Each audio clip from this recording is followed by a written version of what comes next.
¿Qué tal, gente? ¿Cómo les va? Bueno, espero que muy bien. Nuevo video de Siciliano en su taller, un video cortito, acá desde la obra. Hoy estoy viendo un poco el tema de lo que van a ser las instalaciones exteriores, pero quería mostrarles estas joyitas, quizás ya fuera de reglamento por varias cuestiones. Estufa de la década del 60, simplex, infrarroja, de 2 efectos. Bueno, para muchos es una estufa de porquería, pero quiero que sepan que esta estufa, esta no, una igual, un poco más carente de cariño, fue la que nos arropaba a mi vieja y a mí cuando veíamos el televisor, blanco y negro, con selectora de canales. Y acá arriba poníamos el pan para que se tueste, muchos dicen se toste o se tueste, y comer unas tostadas mientras merendábamos.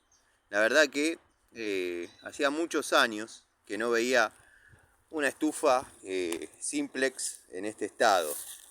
La verdad habría que limpiarla un poquito, ¿no? Y algunos detalles, pero la estufa está inmaculada. Inmaculada. Así que bueno, nada. Perlitas que se encuentran acá, en la obra ATR de Villa Sarmiento. Hay novedades, Hay novedades con el tema de plomería. Bueno, el amigo Sergio parece que se baja de eso, y me lo van a querer pasar a mí, pero bueno, se va a complicar cuando empecemos a hablar de números. Pero, vuelvo a decir, hay una opción que se me ocurrió y después se las voy a contar. Creo que no es cuestión de que nadie se quede sin el trabajo, porque cuando yo le tire los presupuestos también me voy a quedar sin ese trabajo. Pero vamos a ver si al chanta le gusta lo que le voy a proponer. La idea es que nadie de todos los que estamos acá nos quedemos sin la posibilidad de realizar esa tarea. Así que nada, sigan viendo. Para los que me dicen que en la obra no hay fraternidad, que todos se quieren pisar unos con otros, ¿se dan cuenta? ¿Se dan cuenta que uno no es tan mal tipo?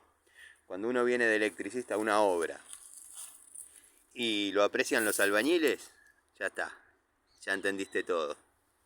Les mando un saludo. Solo sé dos cosas. Pan triste, acá no sobreviviría, porque estos muchachos, así como lo ven de buenos, hablan mal, pero pegan bien. Y Larry es gato. Saludos.